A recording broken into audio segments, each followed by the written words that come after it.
Este programa é livre para todos os públicos. Pelo sinal da Santa Cruz, livrai-nos Deus, nosso Senhor, dos nossos inimigos, em nome do Pai, do Filho e do Espírito Santo. Amém. Amém. Evangelho de São João, capítulo 12, versículos do 27 ao 32. Para aqueles que nunca pensaram assim, né? Tá aí uma palavra que vai ajudar você a se despertar para isso. Pensar o quê, mas? Será que Jesus teve preocupação? Jesus se preocupou? Será que Jesus se perturbou em algum momento da vida? Será que a palavra de Deus nos manda que nós não fiquemos tristes? Mas será que Jesus se entristeceu? Então, olha só, será que ele teve medo? Então, vamos ouvir a palavra de Deus. Evangelho de São João, capítulo 12, versículos do 27 ao 32. Assim fala nosso Senhor Jesus Cristo. Minha alma está perturbada. E que direi? Pai, livra-me desta hora? Mas foi precisamente para esta hora que eu vim. Pai, glorifica o teu nome. Veio então uma voz do céu, dizendo: eu já o glorifiquei e o glorificarei de novo. A multidão que ali estava e ouviu dizia que tinha sido um trovão. Outros afirmavam: foi um anjo que falou com ele. Jesus respondeu: esta voz que ouvistes não foi por causa de mim, mas por vossa causa. É agora o julgamento deste mundo. Agora o chefe deste mundo vai ser expulso. E quando eu for levantado da terra, atrairei todos a mim. Palavra da salvação. Glória a vós, Senhor. Glória a vós, Senhor. Minha alma está perturbada. E gente, essa palavra é muito forte. Muito. Porque é possível você ficar com medo sem se perturbar. Tem um receio, né? É preciso você ser tocado pela tristeza sem que aquilo perturbe a sua alma. É possível que você se preocupe sem que aquilo seja de verdade uma perturbação. Mas Jesus não disse que era nesse nível levinho, não.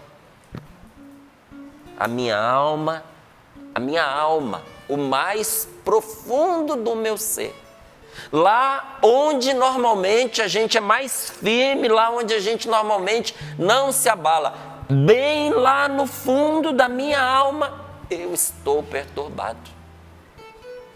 Preocupação, porque a morte estava chegando. Medo, sim, mas a palavra de Deus e o próprio Jesus não disse para a gente não ter medo? Sim, Jesus disse para a gente não ter medo. Ele não disse que a gente não sentiria o medo. Mas para a gente não dar vazão, espaço e não alimentar o medo. Ele estava perturbado pelo medo. Mas não foi o medo quem comandou a decisão de Jesus. Não foi baseado no medo que Jesus tomou a sua decisão, olha lá. Jesus não entregou o domínio da sua vida ao medo. Porque a gente pode se render ou a gente pode reagir. A gente tem que aprender a reagir ao medo, gente. Nunca deixar o medo tomar conta. Tem coisas que ninguém me ensinou, foi a palavra de Deus quem me ensinou. Às vezes as pessoas olham para mim e dizem assim: nossa, você tem uma força, você tem uma determinação, só Deus sabe o quanto eu sou fraco. Mas também sabe Deus que a minha convicção está na palavra de Deus. E quando você tem certeza daquilo que foi lhe ensinado, aí você não titubeia, aí você não vacila. Então, pela palavra de Deus, eu aprendi a nunca deixar uma pessoa dominar sobre a minha vida pela ameaça, pela chantagem, pelo medo de eu perder algum benefício que aquela pessoa poderia me dar, ou por medo de perder a empatia desta pessoa, ou porque a pessoa vai falar mal de mim. Por causa da palavra de Deus, eu quero lhe dizer uma coisa: não funciona comigo essas coisas. Mas você não sente receio, Márcio? Receio, todos nós sentimos, gente. Mas como é que a gente responde? Isso é que faz a diferença. Eu aprendi a responder conforme a minha consciência. E a minha consciência é iluminada pela palavra de Deus. Então eu não me deixarei dominar. Não é? Até São Paulo diz isso de coisas boas. Tudo me é permitido, mas nem tudo me convém. E não me deixarei dominar por qualquer coisa. Jesus mostra isso para nós aqui claramente. Ele teve preocupação porque ele estava caminhando para a morte. Houve esse medo no coração de Jesus.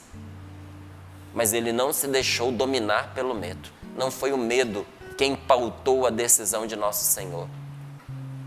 E aí nós poderíamos ir contando, né? Sobre várias coisas que podem vir a perturbar a alma da gente. É o medo, é a preocupação, é a tristeza e outras coisas mais. E Jesus diz aqui: minha alma está perturbada. E eu vou dizer o quê? Eu direi o quê? Pai, me livra desta hora. O que eu vou falar? Para Deus não cumprir a sua obra na minha vida? Eu vou renunciar à minha missão? Eu vou deixar pela metade o que eu vim fazer? Por causa da cruz, do medo da cruz? Não. Vou dizer o quê? Vou dizer: Pai, me livra da cruz, Pai, me livra desta hora, Pai, me livra de morrer. Mas foi precisamente para isso, para essa hora que eu vim, disse Jesus. E olha que resposta maravilhosa. Olha a resposta de Jesus diante de tudo que estava perturbando a alma dele. Olha a resposta de Jesus diante do medo. Olha a resposta de Jesus diante da tristeza, da traição de um amigo que o entregou com um beijo. Daqueles que falaram que nunca o abandonaria, que deram no pé na hora que o perigo apertou. Diante da despedida da vida, porque, gente, mesmo a vida temporal que nós vivemos, a vida na terra é muito boa, a vida é sempre boa. Então a tristeza de Jesus diante desta vida que estava com hora marcada para acabar. Olha a resposta de nosso Senhor diante das suas preocupações. Porque como homem, e Jesus foi inteiramente homem e foi inteiramente Deus, olhando para a sua humanidade, limitado, fraco. Será que eu vou aguentar? Será que eu vou dar conta? Tanto que na cruz, nosso Senhor ora ao seu Pai do céu, diante dos inúmeros sofrimentos, mas diante até das preocupações, qual é a resposta de Jesus? Pai, faz a tua vontade. Eu não quero escapar do que eu vim fazer. Eu não renuncio à minha missão. Pai, glorifica o teu nome. E veio então uma voz do céu. Porque quando a gente faz a vontade de Deus, a voz de Deus sempre se manifesta para nós.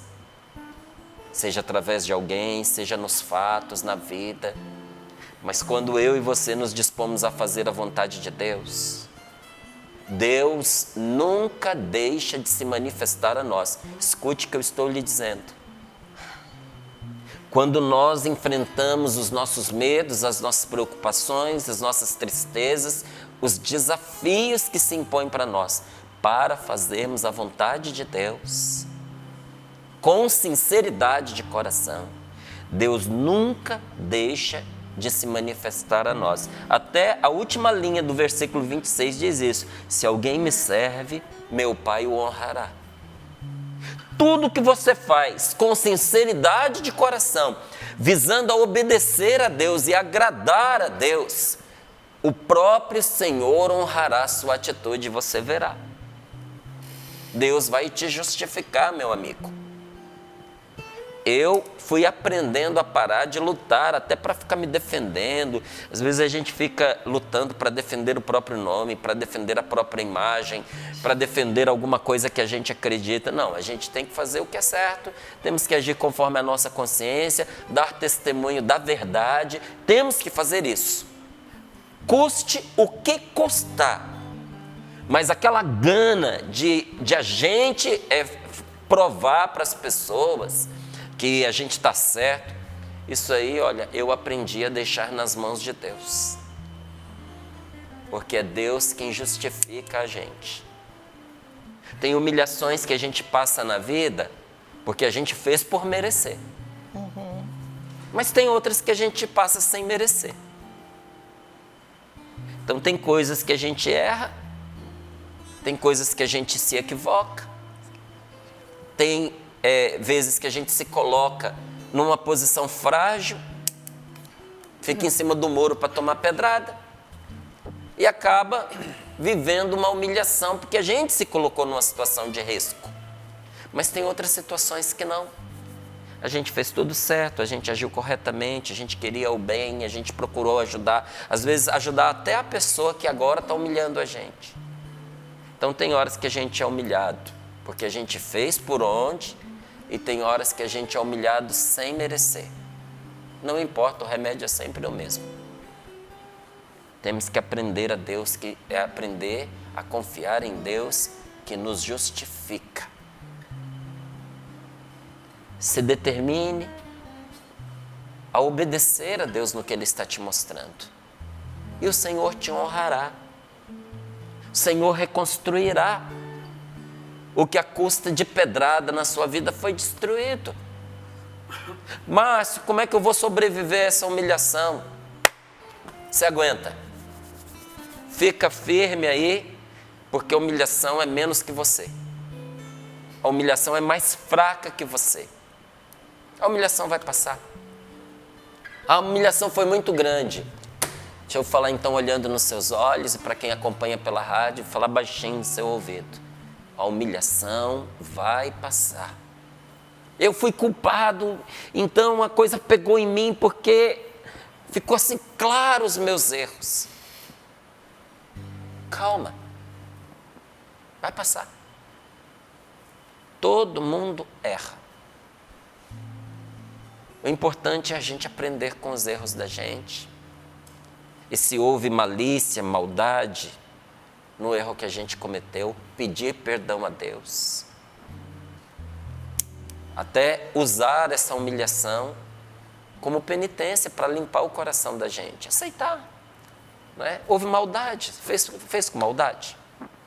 Permita que essa humilhação purifique você.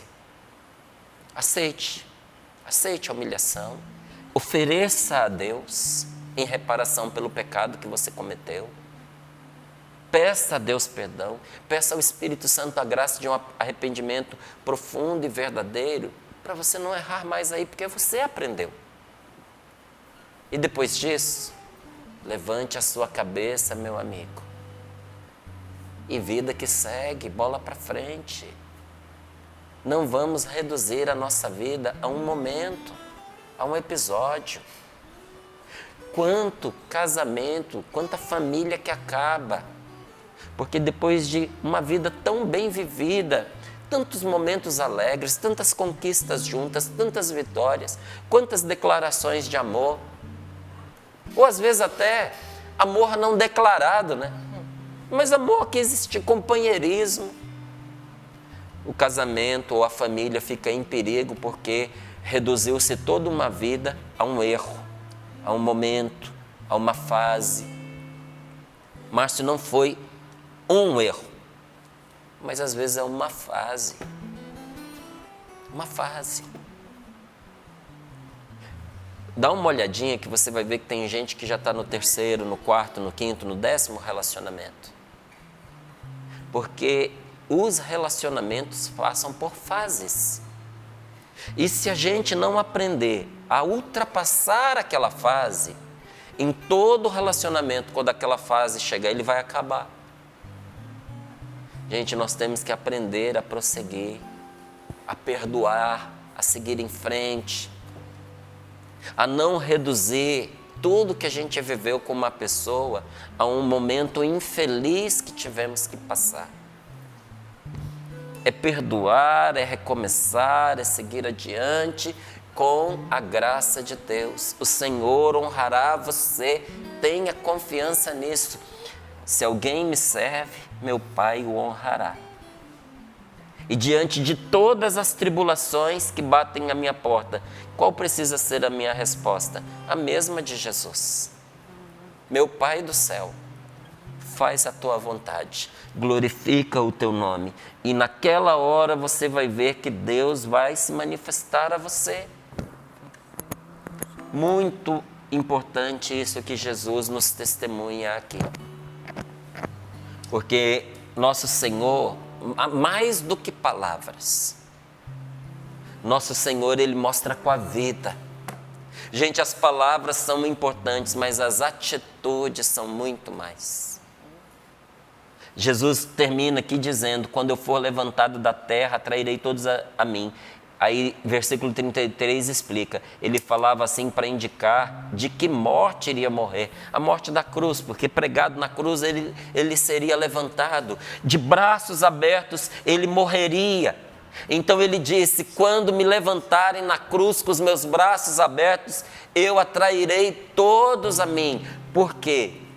Porque não são as palavras. É o que você faz que vai atrair ou afastar as pessoas de você. É o que você faz pelas pessoas que vão atrair as pessoas a você ou que vão afastar as pessoas de você. Mas a gente vê aí tantas vezes nas pregações as pessoas são atraídas porque a palavra de Deus ela é obra. Ela não é palavra vazia, que não funda, que não sustenta, que não constrói nada. A palavra de Deus tem força de atitude, de obra. Mas é pelas atitudes que você atrai as pessoas. Então veja, mesmo que você fosse mudo,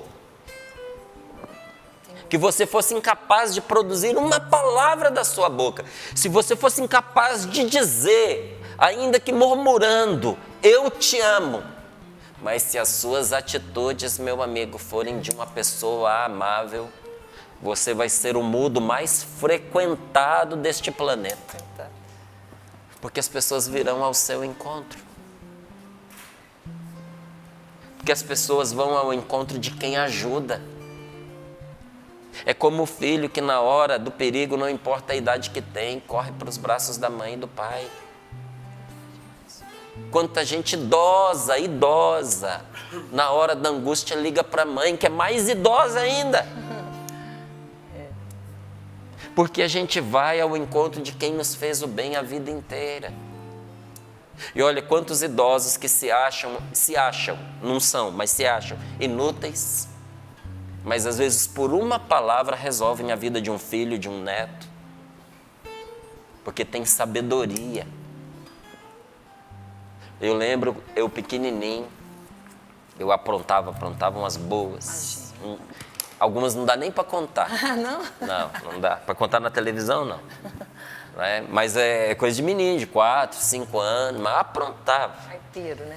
Eu lembro de um dia minha mãe correndo atrás de mim na rua. Normalmente eu não fugia, porque quando fugia o castigo era pior depois, a surra era pior. Mas eu lembro de eu contornando o quarteirão com a minha mãe com o chinelo atrás de mim. Eu devia ter uns 5 aninhos. Mas eu estava ligeiro aquele dia, porque eu sabia que a surra ia ser forte. E eu ia na direção do meu pai. Meu pai tinha um bar na parte da frente, só que a porta estava fechada. Então eu saí pelos fundos do bar, que a gente morava no fundo, e estava contornando para poder entrar pela frente, na outra rua. Gente, por pouco minha mãe não me pega, mas eu cheguei lá. E a hora que eu cheguei, eu pude me esconder atrás do meu pai. que abrindo os braços, me protegeu daquela surra que eu ia levar. Gente, Jesus abriu os seus braços para nos proteger até mesmo do castigo que nós merecíamos. Por isso ele diz, quando eu for levantado na cruz, né? E o gesto da cruz é justamente esse que a gente faz, a gente cerca a pessoa, não é? Para que nada a atinja, ela fica atrás e os braços abertos a protegem. Jesus diz, quando eu for levantado na cruz, eu atrairei todos a mim. Há uma proteção de Deus à espera de você. Há uma proteção de Deus que só recebe quem recorre a Ele. É o amor de Deus por nós que nos atrai a Ele. Não é a ameaça do inferno que nos leva para Deus. É o amor de Deus. Vou traduzir de uma outra maneira. Seus argumentos não vão trazer as pessoas para perto de você. Mas o que você faz em favor delas. Não é ter razão que vai fazer essa pessoa te dar razão e te amar. Mas você saber ter condições e coragem de perdoar. O perdão não merecido e dado, porque a pessoa não merecia, mas recebeu o perdão. Ela nunca esquece. A pessoa nunca esquecerá quando ela merecia da sua parte ser condenada e você a perdoou. Isso vai ligar essa pessoa a você de uma maneira como antes vocês não tiveram a chance de ser ligados. É o amor que você tem ao ponto de perder para o outro ganhar. É a roupa que você tira do corpo e dá para a pessoa. É a mão que você enfia no bolso e tira o dinheiro para poder ajudar. Isso torna aquela pessoa inesquecível para você. Mas o que você faz também pode pegar e afastar as pessoas de você. Em geral, as pessoas se afastam de nós pelas coisas que a gente faz. E aí também tem palavra ruim que funciona como obra. Tem palavra ruim que fere mais do que uma facada. Que é pior do que um punhal. Quando a gente começa a ficar sozinho, gente, nós precisamos nos perguntar quais as palavras que têm saído da nossa boca. Será que essas palavras não têm ferido os que estão à nossa volta? Será que as atitudes que a gente tem tomado não têm afastado as pessoas de nós? Porque às vezes a gente se acha muito legal. A gente se acha muito leve, a gente se acha muito divertido e a gente fica chocado como é que as pessoas não nos adoram pelo fato da gente ser tão legal. Porque às vezes o que as palavras dizem não se sustenta nas atitudes. Vai machucando um aqui, vai passando por cima do outro acolá. Vamos fazendo prevalecer pela força ou pela oportunidade a nossa vontade, sem se preocupar com as outras pessoas. Isso vai afastando as pessoas de nós. A ingratidão afasta as pessoas de nós. Então, se a gente começa a se sentir sozinho, isolado, a gente tem que se perguntar: o que é que eu estou fazendo? Porque é aquilo que eu faço pelas pessoas que as traz para perto ou as leva para longe. Assim também com os nossos filhos. Meus filhos, um exemplo, né? Meus filhos não frequentam a minha casa. Será que não está sendo um castigo para eles frequentar a sua casa? Porque a partir do momento que a pessoa chega até o momento que ela vai embora, ó, a pessoa tem uma oportunidade de, sobra um tempinho para ela fazer algo diferente, descansar, vai visitar alguém da família para ter um momento de convívio agradável. Chega lá, é só reclamação, é só acusação, é o tempo inteiro puxando assuntos desagradáveis que pode se transformar num verdadeiro conflito, e não é raro se transforma. Será que não é por isso?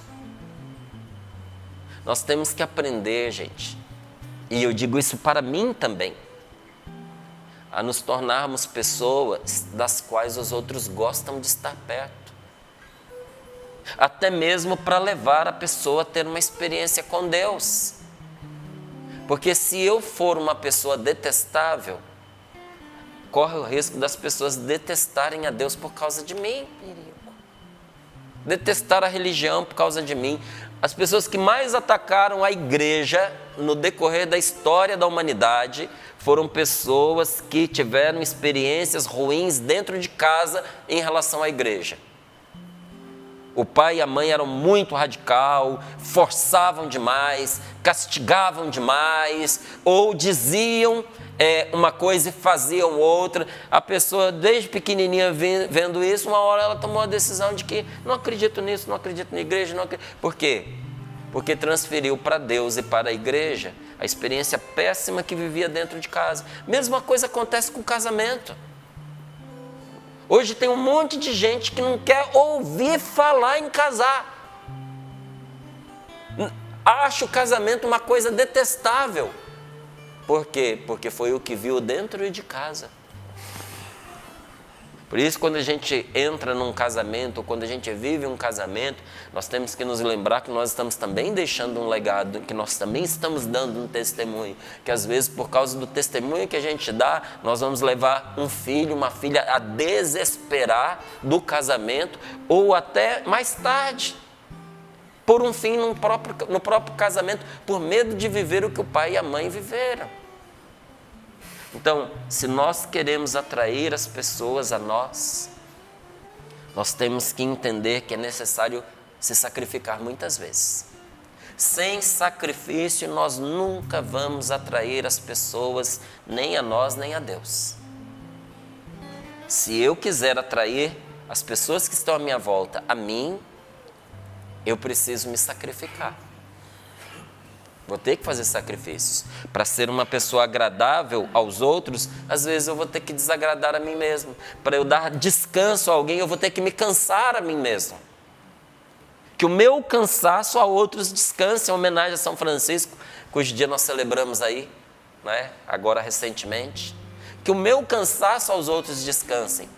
Quando uma pessoa encontra descanso perto de você, ela sempre vai te visitar.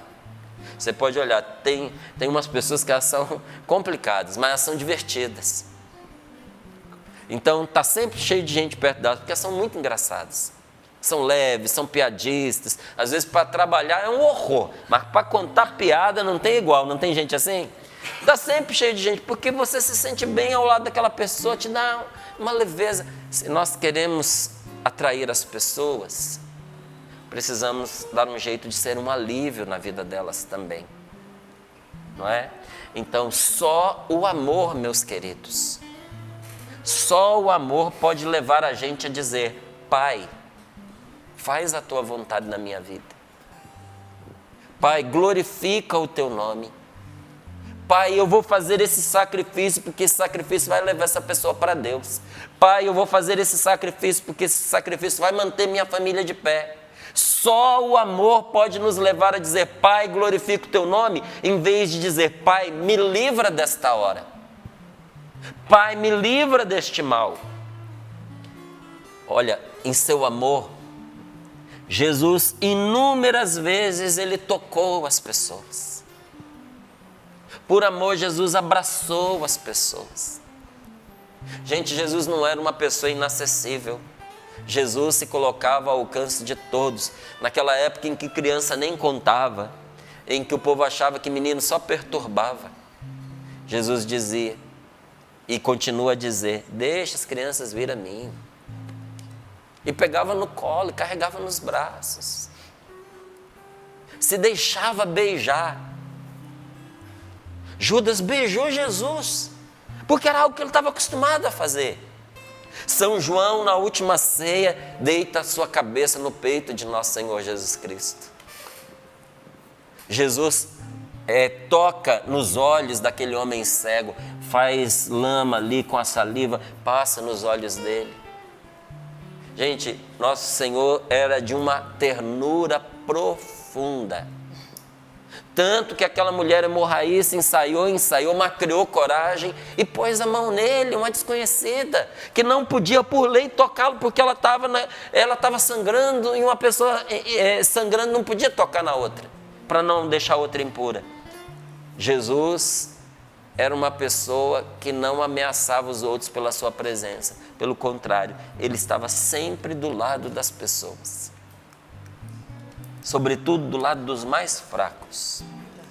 E as pessoas sentiam forte a presença de Jesus. E ao que tudo indica, de Jesus saía uma força e saía um amor que fazia as pessoas sentirem o quanto elas são totalmente aceitas e profundamente amadas como filhos e filhas de Deus. Foi por isso que aquela hemorroíça tocou nele. Saía dele uma experiência de amor. Quando uma pessoa estava diante de Jesus, ela se sentia amada, ela não se sentia julgada, ela se sentia acolhida, ela se sentia amada, ela se sentia querida, ela se sentia respeitada, ela se sentia perdoada. Por isso, uma multidão acompanhava nosso Senhor Jesus Cristo. E essa palavra que nós estamos lendo aqui, ela nos revela que a cruz de Jesus não representa o fracasso do amor, não.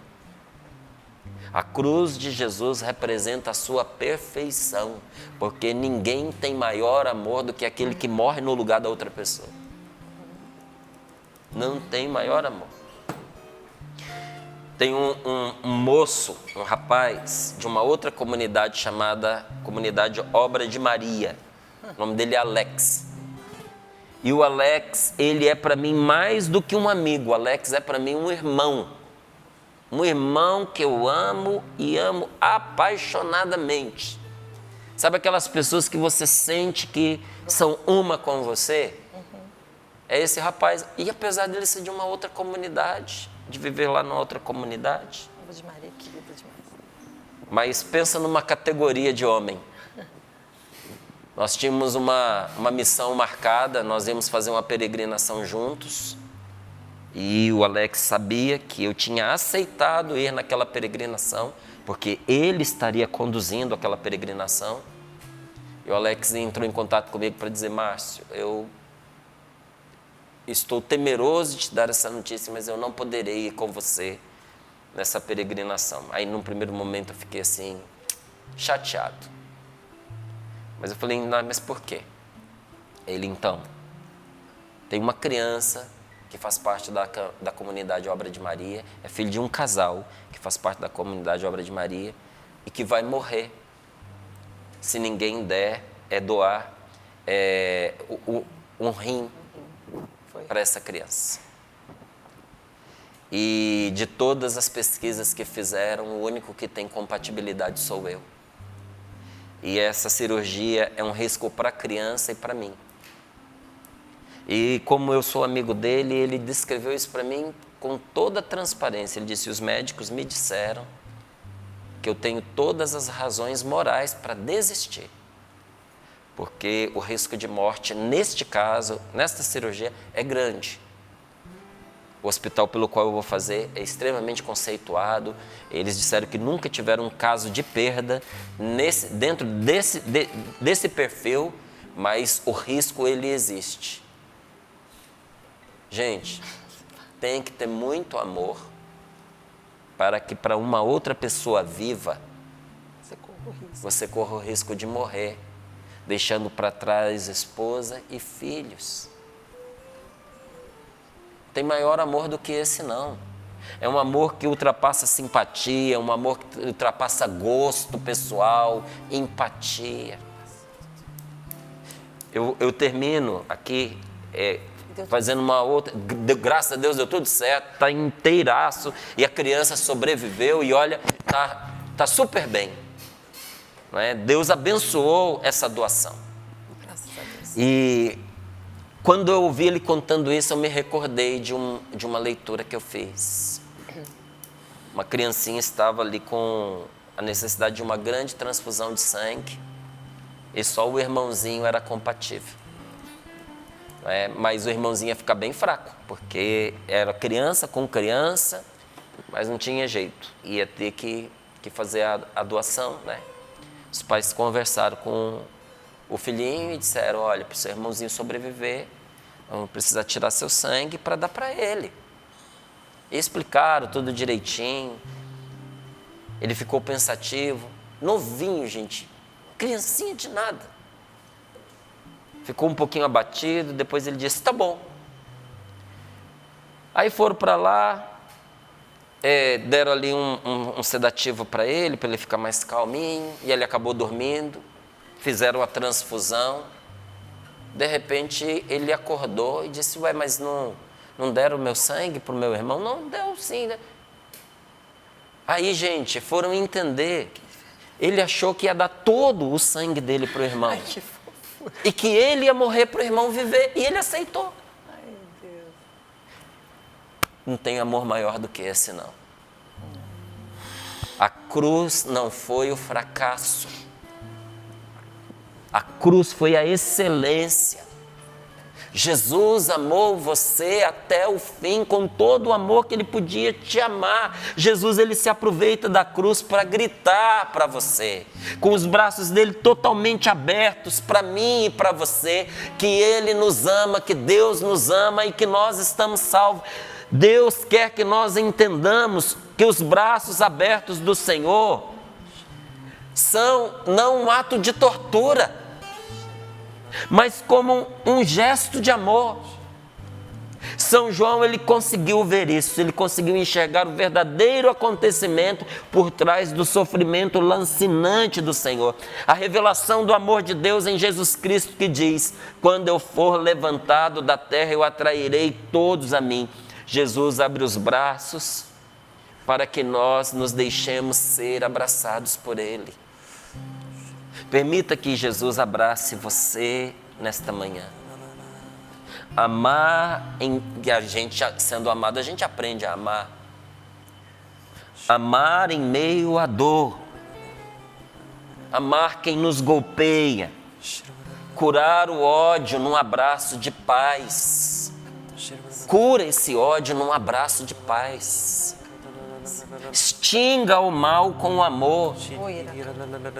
Mas os braços totalmente estendidos de Jesus na cruz significam também um amor que deixa a pessoa livre, que não agarra, que permita a outra pessoa respirar. Senhor, eu quero ter este amor de braços sempre abertos, mas que permita também ao outro respirar. Senhor, me dá a graça de viver um amor que não é apego, um amor que não é ciumento, doentio, um amor que não faz da outra pessoa uma propriedade minha. Senhor, me dá esse amor profundo que faz de mim alguém sempre em favor ao lado daquela pessoa.